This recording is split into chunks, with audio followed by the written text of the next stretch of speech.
हो गया चलिए, बहुत बहुत धन्यवाद। आप हमारे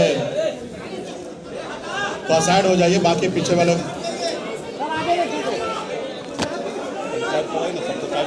साथी को पार्टी लोगों को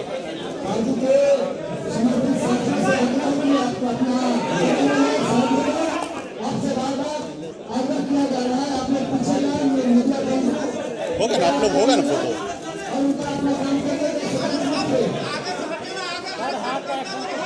हो गया अभी।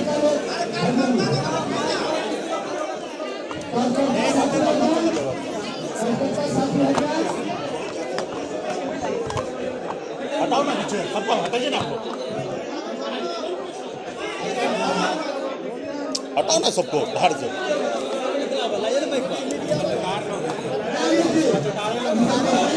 हटिए ना, जाइए ना, हो गया ना आप लोगों का। अरे हो गया ना फोटो, क्या बोले?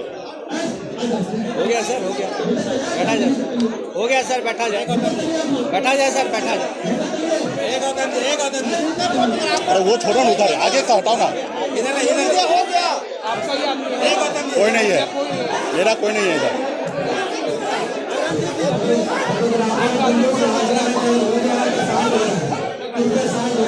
आराम से, आराम से।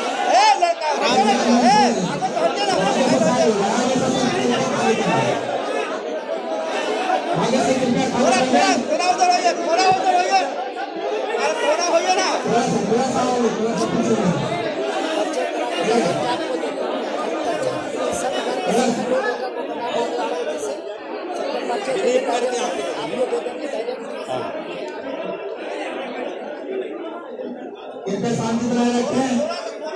हम लोग के प्रदेश सदस्य चौहान जी परिचय देते हुए राष्ट्रीय ध्वज को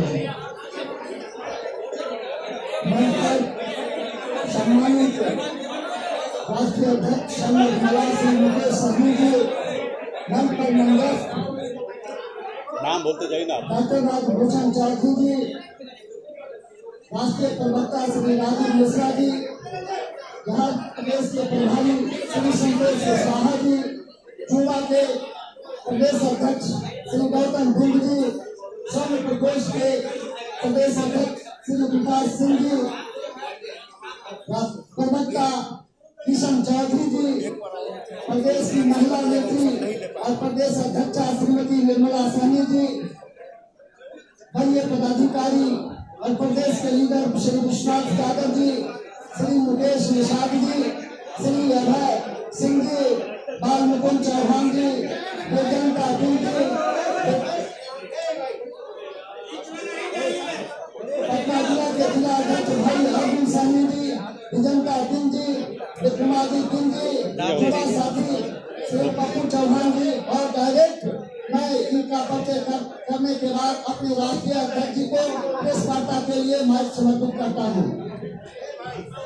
चलो चलो ले लीजिए, फोटो ले लीजिए।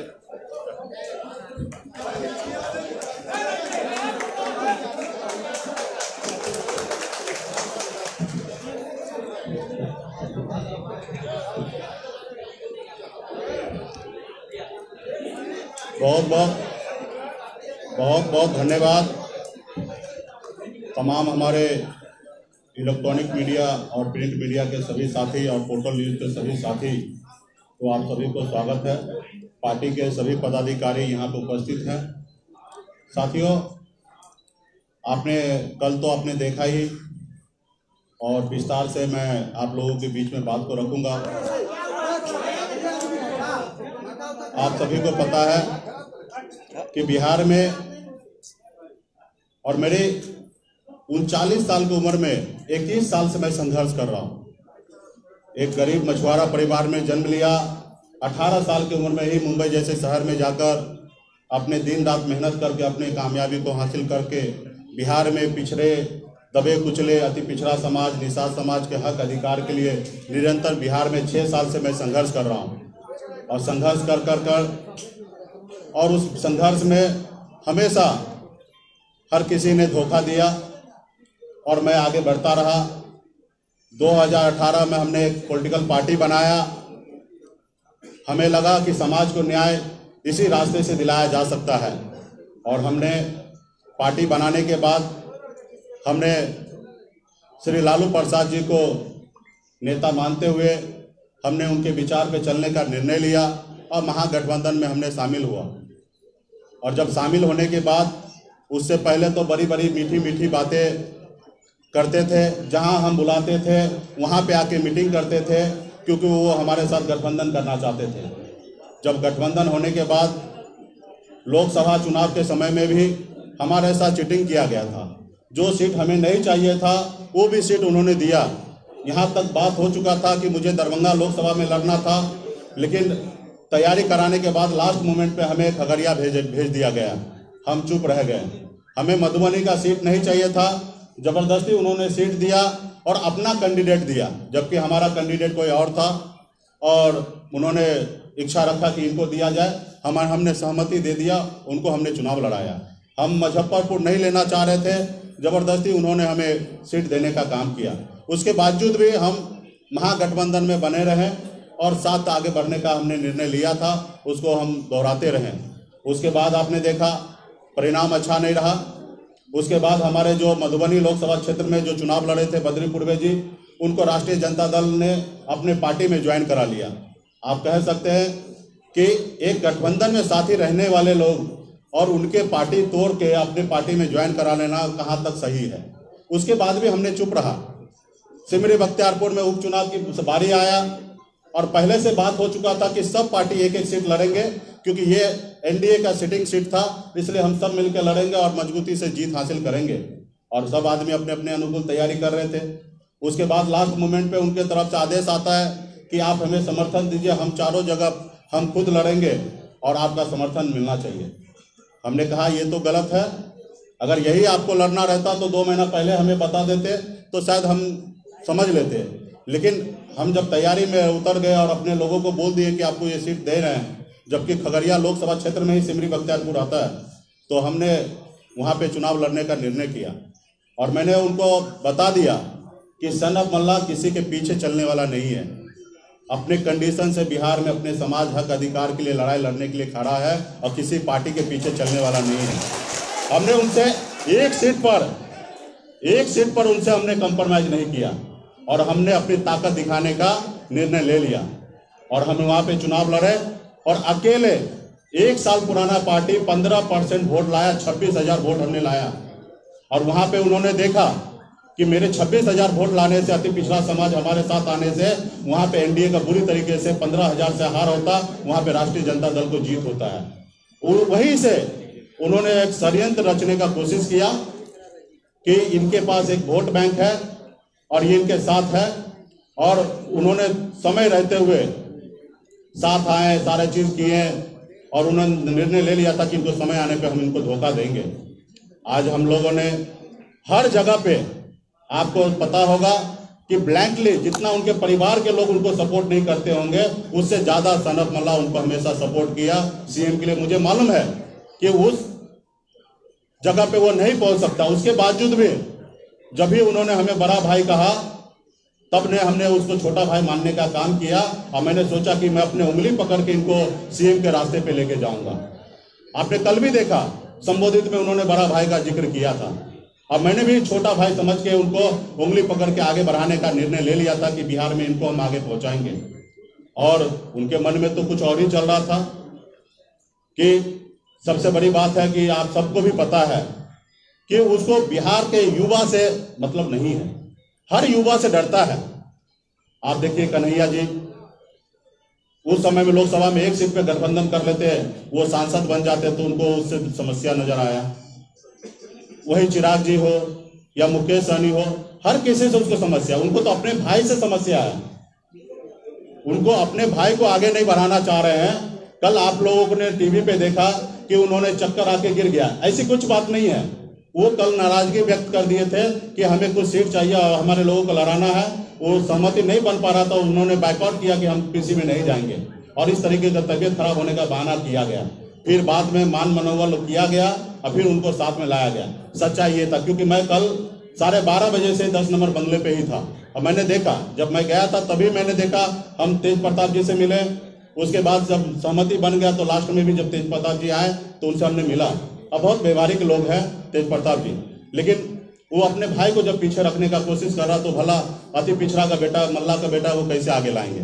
आज वो देख रहे हैं कि बिहार में अति पिछड़ा का उभरते हुए सितारा सनत मल्ला है।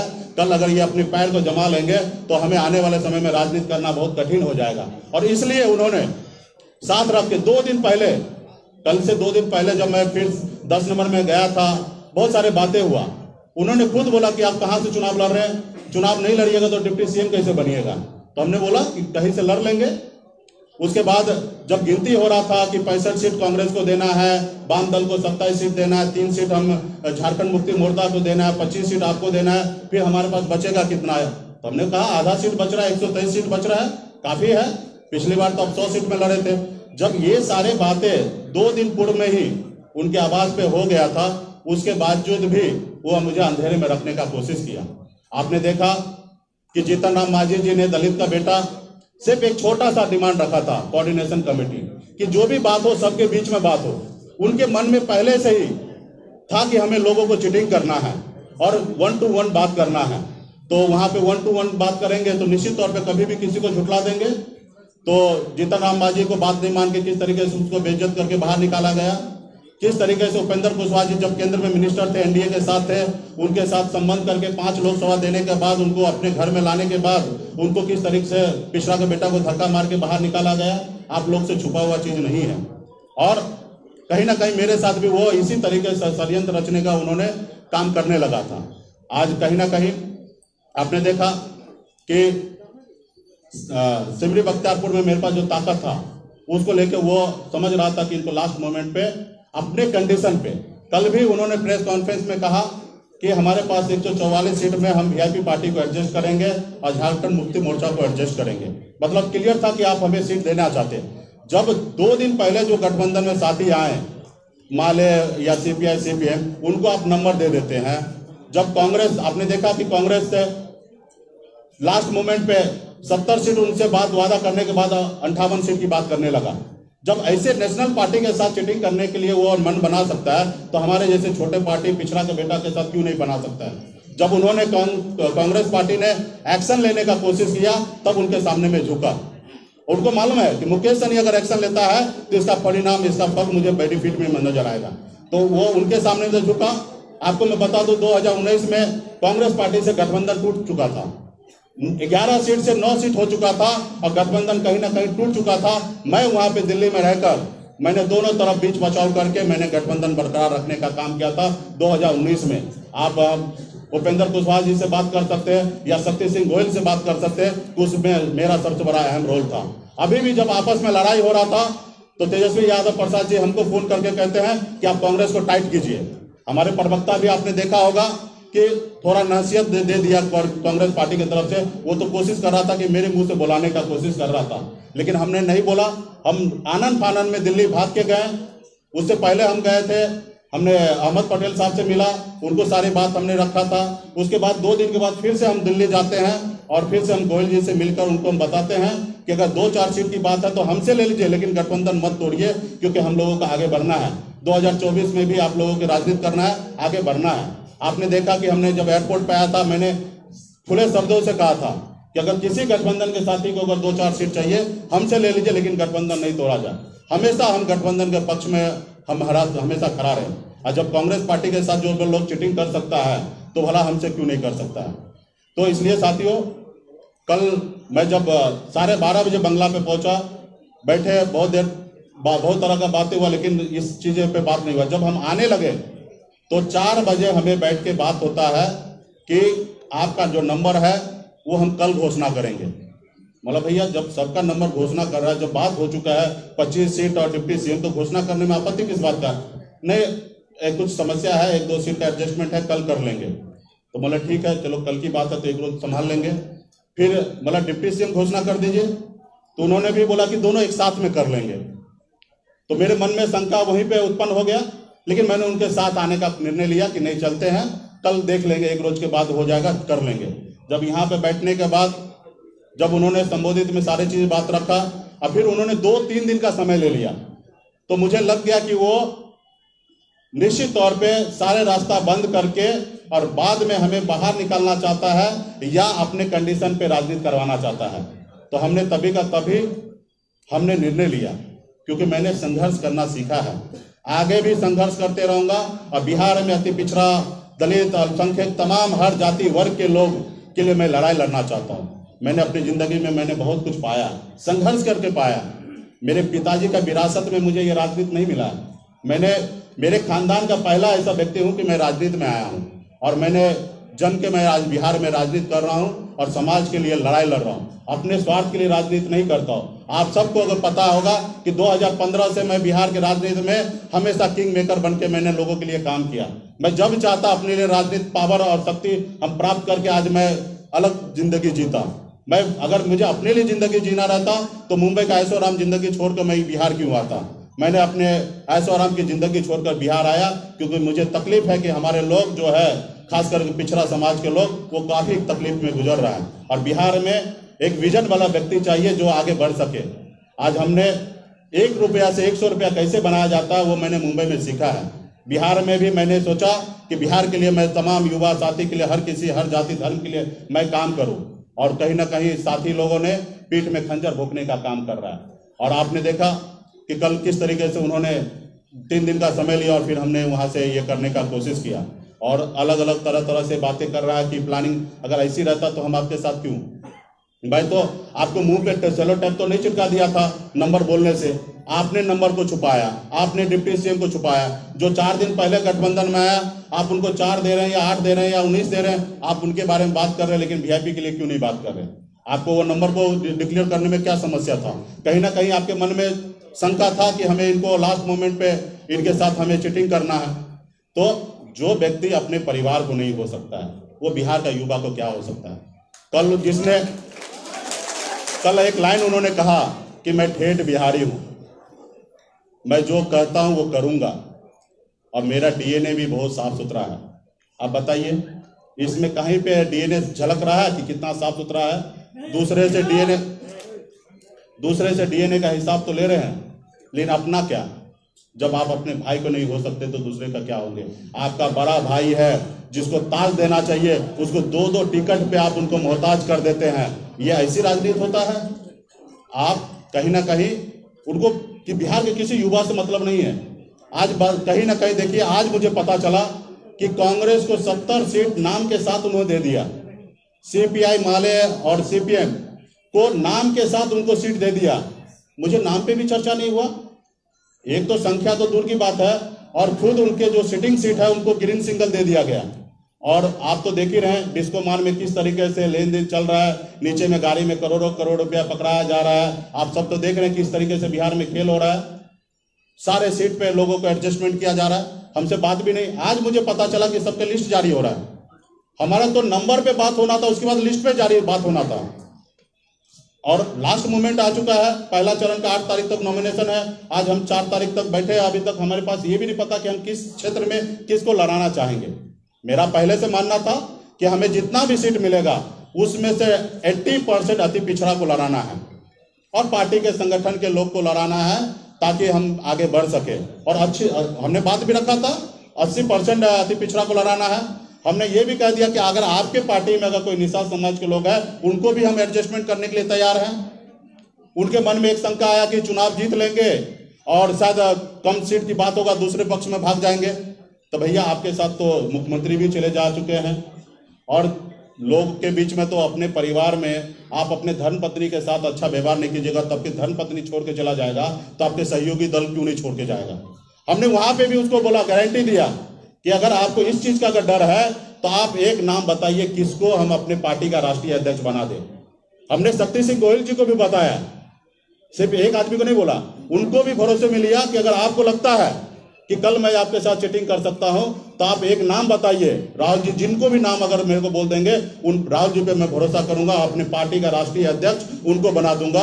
जब पार्टी का राष्ट्रीय अध्यक्ष वो होंगे तो निर्णय वो लेंगे, हम नहीं लेंगे। तो हमने इतना जब साथी के लिए कुर्बानी देने के लिए मैंने निर्णय ले लिया फिर ईट बट कहाँ। तो आज कहीं ना कहीं बिहार में निषाद समाज के साथ धोखा किया गया, पीठ में खंजर भोंकने का काम किया गया, और कहीं ना कहीं जो समस्या उन्होंने खड़ा किया है, इसके लिए बिहार के तमाम अति पिछड़ा समाज, हर बुद्धिजीवी लोग, युवा साथी ये चीज़ समझेंगे और आने वाले समय में 2020 में उनको बताने का काम करेंगे कि बिहार के लोग उनके पीछे नहीं है। विरासत में आपको दौलत मिल सकता है, लेकिन राजनीति नहीं मिलना चाहिए। जिसमें दम होगा वो बिहार के कुर्सी पे बैठेगा, मेरा ये मानना है। और मैं 2025 में मैं डंके के चोट पे कहूंगा कि जिस युवा में ताकत होगा 2025 में वो बिहार का मुख्यमंत्री बनेगा। मैं तहे दिल से उनको समर्थन करूंगा, लेकिन ऐसे लोगों को नहीं जो अपने लिए, अपने परिवार के लिए सोचता है, समाज के लिए नहीं सोचता है। तो इसलिए मैंने हम लोग पार्टी के सभी पदाधिकारी से हमने निर्णय लिया है, तमाम पॉलिटिकल पार्टी के लोग संपर्क में है और एक बड़ी मोर्चा बनाने की बात हो रहा है। हम मानते हैं कि एक बड़ा मोर्चा होगा तो निश्चित तौर पे हम वहाँ पे काम कर सकते हैं। नहीं तो हमने निर्णय ले चुका है कि 243 सीट पर वीआईपी पार्टी अपने दम पर अकेले चुनाव लड़ने के लिए मैदान में उतरेगा। जहाँ पे अति पिछड़ा समाज रूलिंग पार्टी से चुनाव लड़ेगा, वहाँ पे हम अपने कैंडिडेट को नहीं देंगे। बाकी 243 सीट पर हम बिहार में अब वीआईपी पार्टी चुनाव लड़ने के लिए तैयार है। अभी तक हमारे पहला चरण का 50 से अधिक नामों का चयन हो चुका है। कुछ नाम को हम अभी बाकी रखे हैं और वो शाम तक हमारा सूची जारी हो जाएगा। और गठबंधन में जो भी लोग हमसे बात कर रहे हैं और बेहतर बिहार के विकल्प देने के लिए बात कर रहे हैं, अगर ऐसी कुछ बात होगा तो हम समझौता कर सकते हैं, नहीं तो वरना कल सुबह में आपको पहला चरण का 71 विधानसभा के लिए प्रत्याशी कौन होंगे उनका नाम का सूची कल सुबह 11 बजे हम प्रेस कॉन्फ्रेंस के जरिए या मीडिया के द्वारा हम नाम को लॉन्च कर देंगे कल 11 बजे तक। इसमें कोई टाइम नहीं लगेगा, क्योंकि आपने देखा हम 1 घंटे में डिसीजन लिए। हमें ये नहीं बोला कि गठबंधन से आपको बाहर निकाल रहे हैं, ये नहीं कहा कि हम गठबंधन में सीट नहीं देना चाहते हैं, लेकिन हमने सामने वाले का चालाकी देखा और हम 1 घंटे में 4:20 में हमसे बात होता है और 4:40 में हम 10 नंबर बंगला से निकलते हैं और शायद 5:00 पे हम डिसीजन ले लेते हैं कि गठबंधन में नहीं रहना है। तो ये मेरा हमेशा खूबी रहा। जब भी बिहार में हमने काम किया कभी किसी से समझौता नहीं किया। जब भी मेरे साथ जिसने भी चीटिंग किया होगा उनके साथ मजबूती से हमने अपनी ताकत का एहसास कराया। जब हम हर लड़ाई को लड़ सकते हैं। आपने देखा कि गांधी मैदान में किस तरीके से हमारे समर्थक की अपनी ताकत है। हमारे पास 15% वोट बैंक है। 1 साल पुराना पार्टी नहीं है, लेकिन 15% हमने उपचुनाव में वोट लाने का काम किया। और वहीं से उन्होंने देखा कि लास्ट मोमेंट पे छोड़ देंगे, ये बहुत गुस्से वाले हैं, हर तरह का व्यवस्था इनके पास है, 243 जगह चुनाव लड़ने के निर्णय ले लेंगे और मैक्सिमम जगह महागठबंधन अति पिछड़ा का वोट काटेंगे और एनडीए का नुकसान होगा और हमारी महागठबंधन जीत होगा। और उन्होंने सोचा कि इनको हम लास्ट मोमेंट पे टक्कर देंगे या अपने कंडीशन पे बात करेंगे। तो इसलिए हमने ये सारे निर्णय ले लिया है और कल तक मैं सारे चीज़ें को स्पष्ट कर दूंगा। और नाम पे तो मेरा काम चालू हो चुका है और अभी बहुत सारे साथी हैं, बहुत सारे लोग फ़ोन कर रहे हैं कि हम लोग बैठ के एक साथ राजनीति किया जा सकता है। तो हम चाहेंगे कि एक बड़ा रणनीति के साथ काम किया जाए, नहीं तो हम 1-2 पार्टी के साथ गठबंधन नहीं करेंगे। हम अपने दम पे अकेले लड़ेंगे। और हम बिहार में निश्चित तौर पे मेरा मानना है कि जिस हिसाब से बिहार में बन चुका है ट्रायंगल चौंगल, मतलब अलग अलग कैंडिडेट हो रहा है, एक विधानसभा में 5-6 रनिंग कैंडिडेट होगा। मुझे लगता है कि 35,000 40,000 जो वोट ले आएगा उनकी जीत हो जाएगा। और 25,000 वोट मेरे पास हर विधानसभा में 25 से 30,000 है और हम अच्छे कैंडिडेट को सिलेक्शन कर रहे हैं। जहां पे 10,000 5,000 उनके पास पर्सनल वोट होगा, निश्चित तौर पर मेरा मानना है कि हमारे बड़े संख्या में पूरे बिहार में कैंडिडेट जीत के आएंगे और निश्चित तौर पे मेरे बगैर किसी का सरकार नहीं बनेंगे, ये हम लोगों का मानना है। और इसके लिए हम लोग आने वाले समय में काम करेंगे। बहुत बहुत धन्यवाद साथियों।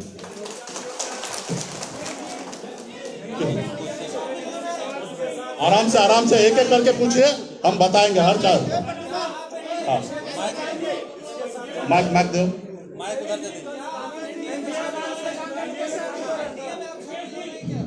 जी नहीं, अभी फिलहाल ऐसी कोई बात नहीं है। हमने रास्ता खोल के रखा है। हमारे पास जो भी जिनको भी बात करना है, हमारे कंडीशन पे हम किसी के साथ राजनीति करेंगे, सामने वाले के कंडीशन पे राजनीति नहीं करेंगे। हमारे उपेंद्र जी से बातचीत जारी है। हमने रात में भी बात किया, सुबह में भी बात किया, पप्पू यादव जी से बात किया और तमाम बहुत सारे पॉलिटिकल पार्टी है, सबसे बड़ा बातचीत जारी है। और हमने बोला ना कि 1 दिन का समय हमें चाहिए, 12 घंटे का।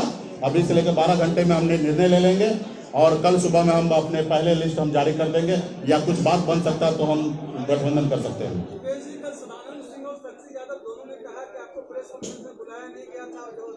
आप उनके संजय यादव का ट्वीट पे चले जाइए और आपको दिख जाएगा कि वो बुलाएं कि नहीं बुलाएं, ये आपको दिख जाएगा कि किसको बुलाए थे।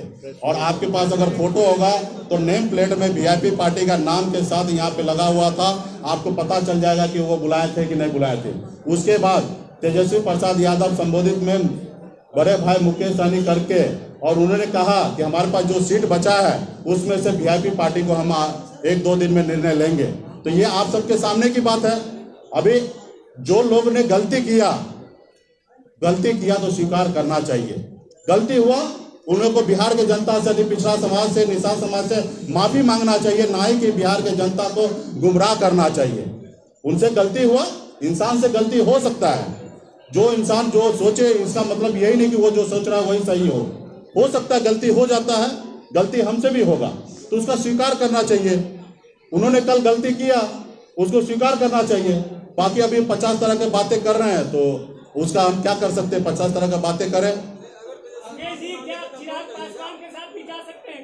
तेजस्वी प्रसाद माफी मांग ले, मैं उनके साथ जिंदगी में कभी राजनीति नहीं कर सकते।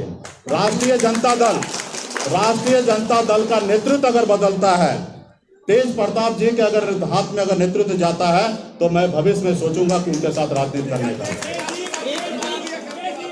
नहीं, मेरे तेज प्रताप जी से इस सबको लेकर कोई बात नहीं होता, लेकिन व्यक्तिगत मेरा उससे अच्छा संबंध है। जब भी मिलता हूँ बहुत अच्छे रिस्पेक्ट के साथ बात करते हैं। उसमें मैंने बहुत सारा बेहतर क्वालिटी देखा है। अभी लोगों को अलग अलग क्वालिटी दिख रहा है, लोग जानबूझ के उनको इस तरीके से प्रेजेंट किया जाता है कि कल जाके ये मेरा जगह ना ले ले, लेकिन सच मायने मैं देखता हूँ कि वो आदमी बहुत ही अच्छे हैं। लोग उन्हें परेशान किया जा रहा है, उनके घर में ही लोग उनको परेशान किया जा रहा है। जब भी राष्ट्रीय जनता दल का नेतृत्व जब तेज प्रताप जी करेंगे तो भविष्य में मैं सोचूंगा।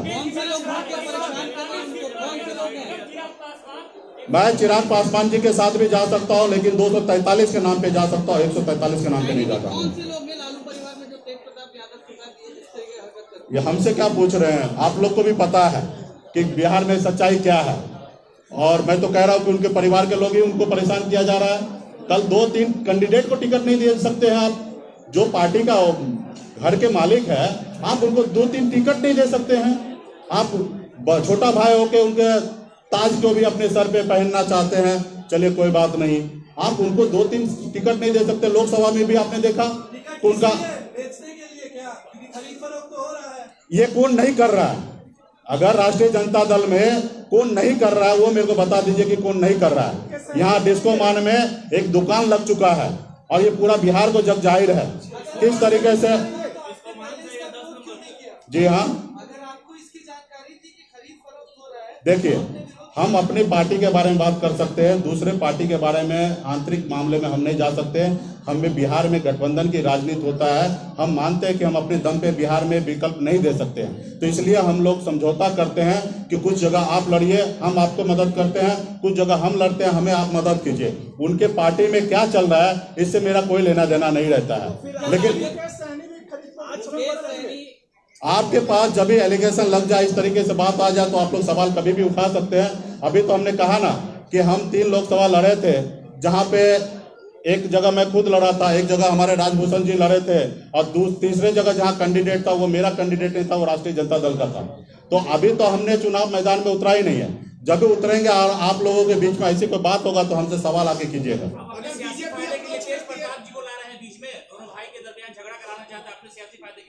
मुझे जो सही लगा वो मैंने बात रखा है, उसको आप किस एंगल से लेना चाहते हैं। मैं तो आज उनके परिवार के कुछ लोगों को अच्छा तो मानते हैं ना। हमने पहले भी कहा कि लालू प्रसाद जी को मैं बहुत मानता हूं, उनके विचारधारा से जुड़ने के लिए मैं राष्ट्रीय जनता दल में आया हूं। आज शायद लालू प्रसाद जी रहते तो शायद ये नौबत नहीं आता। ये हमारे कांग्रेस पार्टी के बड़े पदाधिकारी नेता शक्ति सिंह गोयल जी भी ने इस बात को जाहिर किया। ये बात सच्चाई है कि अगर आदरणीय श्री लालू प्रसाद जी रहते तो इस तरीके की बातें नहीं होता। तो कुछ लोग अच्छे हैं और कुछ लोग गलत हैं, तो उसका तो विरोध होना चाहिए। और आप नंबर बोलना था, आपने नंबर नहीं बोला। आपको जो चीज वादा किया था उसको आप वादा पूरा नहीं किए, तो कहीं ना कहीं गलती आपने किया है। तो हमने अगर गठबंधन से बाहर निकलने का निर्णय लिया तो बिहार की जनता को भी पता चलना चाहिए कि मैं गलत हूँ क्या सामने वाला गलत है। अगर मैं गलत हूँ तो आप शक्ति गोयल सिंह जी से आप पता कर लीजिए, मैंने अपने पार्टी का राष्ट्रीय अध्यक्ष उनको बनाने का निमंत्रण दे दिया। अब कोई ऐसा कर सकता कि बिहार की राजनीति में अपने पार्टी का राष्ट्रीय अध्यक्ष किसी अन्य पार्टी के लोगों को बोलेगा आप बन जाइए। हम इतना क्या किए, हम 2 दिन पहले दिल्ली जाके उनको मनाए। कोई गठबंधन में ऐसा हो सकता है कि अपने साथी को अपने गठबंधन में जोड़ ले? कोई गठबंधन में किसी साथी को बोल के दूसरे गठबंधन के साथी को, पार्टी के लोगों को गाली दिलवाएं, उनको टाइट करने के लिए उनको अनाप शनाप बुलवाएं, ये सब चीजें गलत था। और मैंने हर जगह पे सही करने का निर्णय लिया था कि सही करते हैं और आगे बढ़ते हैं, और हम सही करते करते आगे बढ़ने का कोशिश कर रहे थे। लेकिन एक समय हो जाता है, वहां पे आपको निर्णय लेना पड़ता है। बहुत बहुत धन्यवाद। बहुत अभी हमने अभी